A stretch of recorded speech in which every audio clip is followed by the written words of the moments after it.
먼저 우리 이밤 식구들에게 간단한 자기소개부터 좀 해주시죠. 네, 윗동네에서 함께요 이밤을 듣고 계신 이밤 식구들 안녕하세요. 저는 아랫동네의 작은 교회 이야기를 전하는 허유빈 목사입니다. 만나서 반갑고 주님의 이름으로 축복합니다. 네, 허유빈 목사님. 그러면 목사님은 언제 또 어떤 계기로 기독교인이 되어 이렇게 신앙생활을 시작하신 거예요? 저는 3대째 기독교인 가정에서 태어났어요. 네. 할머니로부터 시작된 신앙이 구남매 중 넷째 아들인 아버지가 목회자가 되셨고 네. 그 후 저에게까지 연결이 되었습니다. 네. 그래서 태어났을 때부터 저의 모든 생활 반경은 교회 안에 있었습니다. 하지만 정말로 내가 기독교인이다 라는 걸 받아들이고 당당하게 이야기하게 된 시기는 20살이 되어서였습니다. 20살 때요? 네. 그때 20살이 되어서는 예수님이 나를 죄로부터 구원하신 분이고 십자가에 달려 죽으시고 부활하셨다는 것을 당당하게 이야기하고 다녔습니다.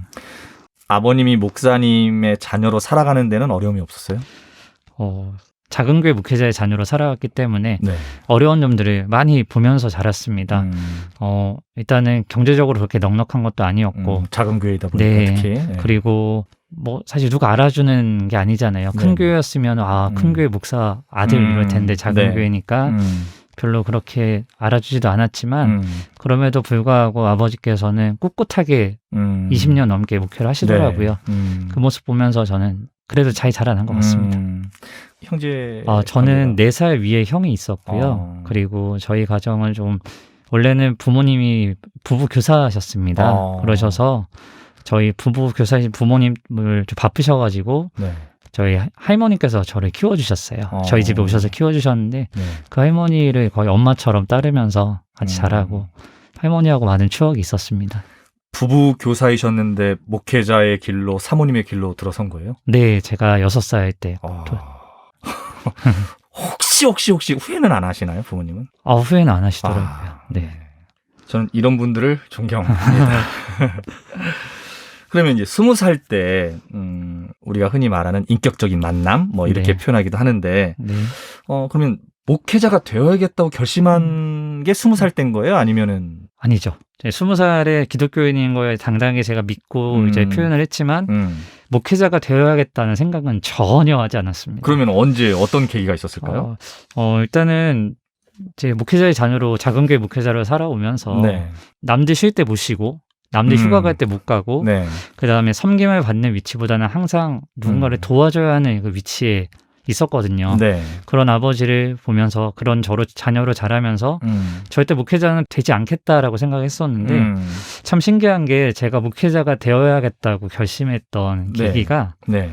어려운 상황에서도 그렇게 묵묵하게 끝까지 목회하시는 아버지의 모습을 보면서 제가 결정을 하게 됐습니다. 한 번은 제가 20대 중반의 어느 날 네. 저희 아버님 목회하시는 교회에 좀 어려움이 있고 저희 가정에도 좀 지친 마음이 있어서 아버님께 이제 그만하실 때도 되지 않았냐라고 말씀을 드렸는데 아버님께서 이 얘기를 저한테 해주셨어요. 목회자는 성도가 단 한 명이 남아있더라도 그 영혼이 하나님께서 맡겨주신 사람이라 믿고 끝까지 사랑하고 품어줘야 된다라고 하셨는데 그 말씀을 듣는데 제 안에 나는 목회자가 되어야겠구나 생각을 하게 됐습니다. 네. 우리 이 동네 청취하시는 분들이 어떻게 이해할 수 있을지 모르겠는데 아랫동네에서 부부교사로 산다는 건 정말 풍족하게 살 수 있는 어떤 그런 삶을 살 수 있는 조건들을 이미 다 가지셨던 분들이거든요. 그럼에도 불구하고 받은 사랑 또 전할 사랑을 위해서 어떤 자기 인생을 하나님 앞에 드린 거잖아요. 그렇게 네. 살아왔다는 게 정말 그것 자체만으로도 존경받을 만한 일이라고 제가 우리 청취자분들께 이렇게 말씀드릴 수 있을 것 같고 또 그런 삶을 보고 자라신 우리 목사님이 또 아버지의 어떤 같은 길을 이렇게 걷고 있다는 것도 정말 너무나 멋진 일인 것 같아요. 그러면 올해로 목회 생활을 하신 지가 몇 년 정도 되신 거예요? 저는 사실 얼마 안 됐습니다. 제가 2014년부터 시작했으니까 올해 네. 7년째 되어갑니다. 어떠세요? 목회자의 삶을 살아보시니까 좀. 일단 저는 성공적인 목회자의 모습과는 좀 거리가 멀다고 생각을 합니다. 그렇다고 제가 또 뭐 탁월한 노래 실력이나 아니면 뭐 설교를 굉장히 잘하는 그런 사람도 아니라고 생각하고요. 네. 하지만 저는 행복한 목회자로 살고 있는 것 같아요. 네. 왜냐하면 제가 하고 싶은 일을 하면서 살고 있기 때문에 행복한 목회자라고 생각합니다.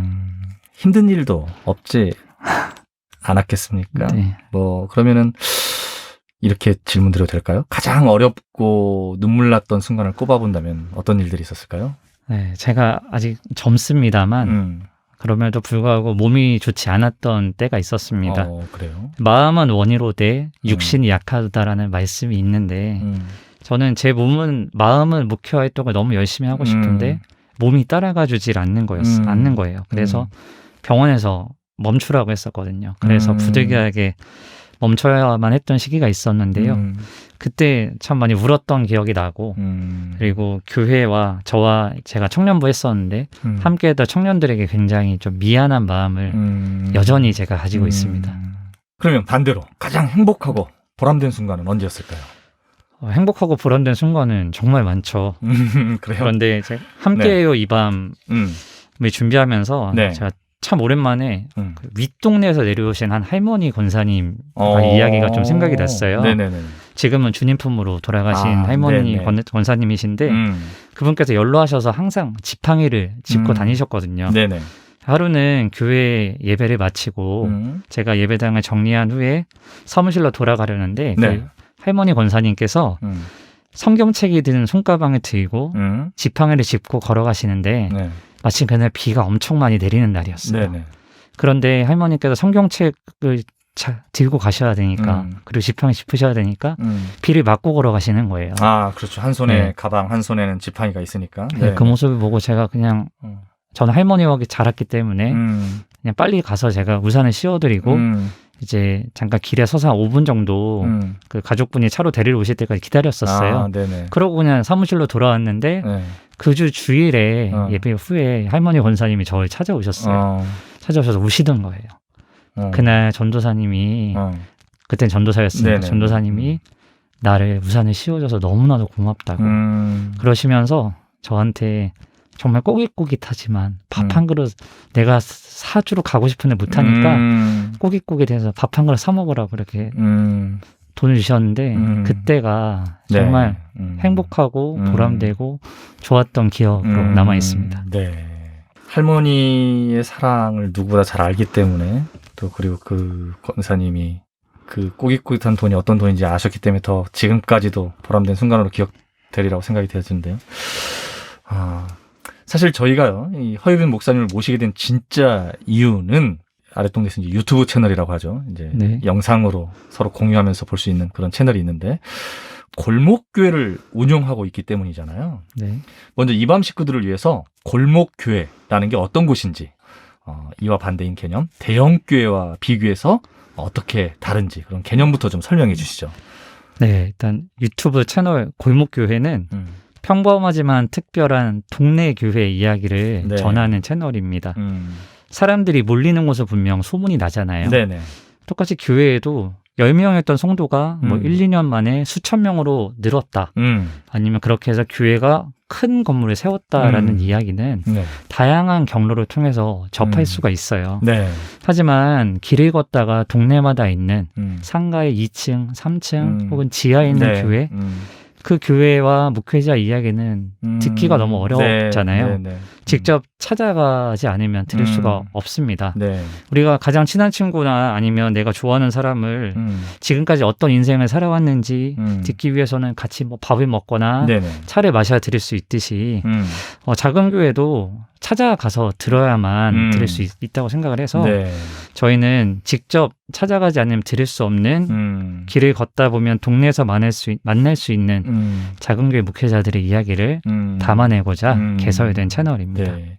그러면 지금까지 그 작은 교회, 골목교회 몇 교회 정도 이렇게 만나봤을까요? 지금까지는 31번째 교회까지 이제 다녀왔고요. 네네. 다음 주에 이제 32번째 갈 예정입니다. 네. 그 목사님이 그렇게 만났던 그분들의 어떤 생생한 이야기를 우리가 이 시간을 통해서 계속 들을 수 있는 건 거죠? 네, 들을 수 있습니다. 네, 좋습니다. 기대가 되는데요. 네. 그러면요, 골목교회 기준은 뭐로 삼고 계세요? 처음에는요. 네. 출석 성도수 150명 미만의 교회이자 언론에 신문이나 방송에 단 한 번도 소개되지 않은 교회를 찾게 되면 네네. 저희가 저를 포함해서 3명의 목회자가 공동 운영을 하는데 네네. 3명이 회의를 해서 만장일치가 되면 이제 섭외를 하고 찾아가고 했었습니다. 네. 하지만 예를 들어 청각장애인들 수어를 사용하시는 분들 경우에는 좀 특수 사역을 하는 교회라서 네네. 그런 교회의 경우에는 출석 성도수보다 성도수가 기준치보다 높더라도 저희가 찾아가서 담아내곤 했었고요. 네. 근데 올해 6월 이후로는 조금 기준이 바뀌었습니다. 네네. 왜냐하면 출석 성도수 150명이 제가 거주하는 서울 기준으로는 작은 교회라고 생각할 수 있지만 수도권을 바깥으로 나갔을 때는 150명이면 큰 교회더라고요. 그렇죠. 네. 그래서 저희가 그 기준은 조금 완화를 시켜서 이제 그 이외 지역에서는 조금 작은 교회들, 숫자를 제한하지 않지만 작은 교회들을 주로 찾아다니고 있습니다. 네. 이렇게 골목교회를 섭외하고 또 취재하고 영상을 찍고 편집해서 유튜브에 직접 올리는 게 사실 저 같은 기계치나 이런 거 못하는 사람들은 정말 상상도 할 수 없는 일이거든요. 그래도 전문적인 어떤 이런 것들이 필요로 하는 건데 이러한 작업 주로 어떤 식으로 하고 계세요? 일단 저희 3명 다 약간의 편집 작업은 할 수 있지만 이제 유튜브에 올라가는 정도 수준은 이제 전문적으로 좀 가능한 3분 중에 한 분의 목사님이 담당을 하고 있고요. 저의 경우에는 이제 좀 대외적인 업무들을 담당을 하고 있습니다. 인터뷰를 섭외하고 그리고 사전 인터뷰 대본을 만들고 그리고 찾아갔을 때 인터뷰를 진행하는 역할을 하고 있고 나머지 한 분의 김 목사님은 이제 글을 잘 써요. 똑똑하고 글을 잘 써서 대외적인 행정 업무와 그리고 촬영을 담당을 해서 저희가 각자 조금씩 다른 개성을 갖고 있으면서 잘 모여서 이렇게 하고 있습니다. 네. 3분의 목사님이 함께 하시는 거죠? 네, 맞습니다.